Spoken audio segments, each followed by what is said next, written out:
Honjo adds, a single one of those components that you develop for the Hayabusa plane could feed all the kids in the neighborhood.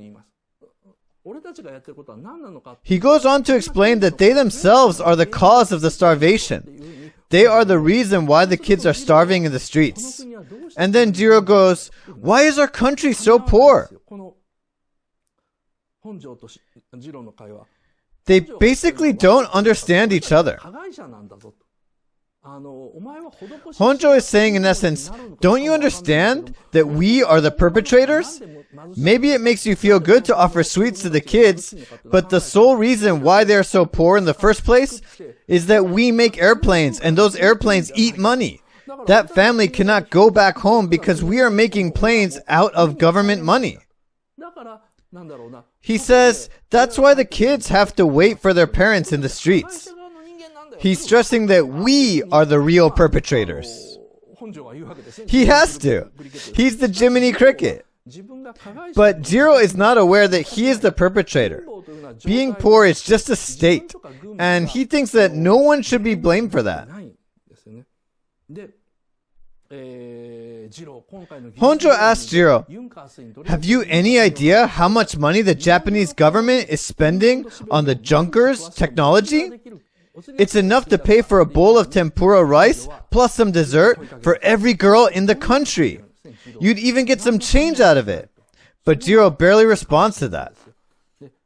Honjo says, but I can't waste this opportunity. And then Jiro gets excited and says, are you going to Germany too? Jiro quickly reacts to Honjo's comment about missing a career opportunity. So Jiro might be a psychopath, but he's not a bad person at all. He's delighted at Honjo's good news, as if it's his own. But he basically has zero understanding of Honjo's dilemma. Before leaving, Honjo says, poor countries crave planes, and that's why we can make them. It doesn't make any sense. Jiro doesn't understand what Honjo has said. He tries to figure it out in his room, but Miyazaki doesn't show his troubled face. Miyazaki wants the audience to imagine what Jiro is thinking and what Jiro made of Honjo's comments. It makes us wonder where we stand ourselves. So Miyazaki is trying to be objective regarding Jiro, just like Isao Takahata. You'll see this type of objectivity pretty often in the first 30 minutes. It is completely different from his previous work. Now, I want to talk about something a bit complex. I'll talk about what happens to these two guys in Germany in the second half. I wanted to talk about this in the free part today. It's the scene near the end.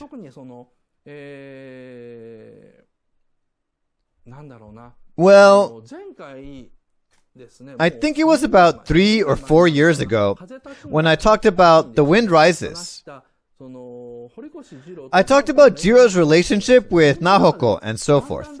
But now I see the film in a different light. So I'd like to talk about that.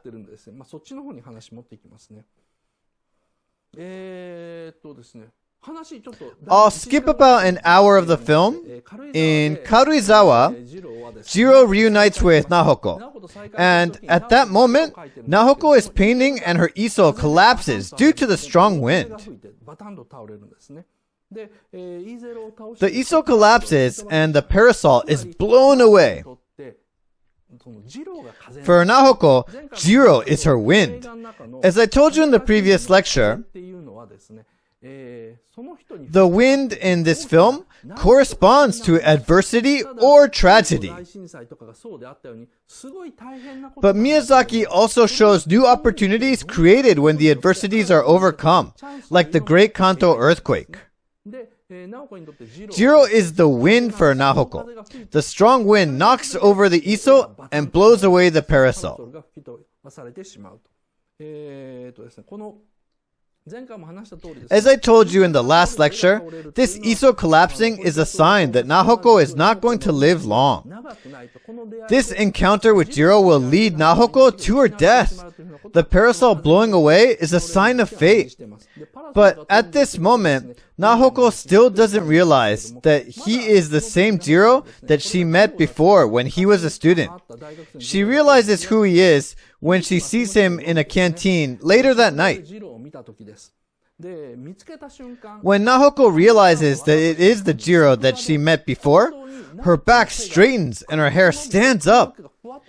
In the NHK documentary, Miyazaki mutters, "Those insensitive morons don't get it," and corrects the drawing of another animator. He says, in real life, when people are surprised, their back straighten and their hair stands up. You have to know these things. He says that as he draws the reunion scene, making the character behave the way he describes. And a mysterious foreigner called Kastorp sits between Nahoko and Jiro. Miyazaki placed the third party, a stranger, between these two figures who are in a romantic relationship as a sign to represent their future. Jiro came here because he was ordered to take a break from work. He was very upset because his first airplane that he designed crashed. His project ended in failure. His project used a lot of money at a time when the country was desperately poor, just like Honjo said. But the project was a failure. Even Jiro is well aware that the government barely managed to scrape sufficient money together to fund the project. He can be a bit insensitive, but he's aware. He lost the drive to achieve his goal after this failure. He was devastated and didn't know why he was making airplanes in the first place. That's why he came to Karuizawa. In this scene, Miyazaki depicts Jiro's inner life. Jiro recalls his childhood memories while he's alone in his room.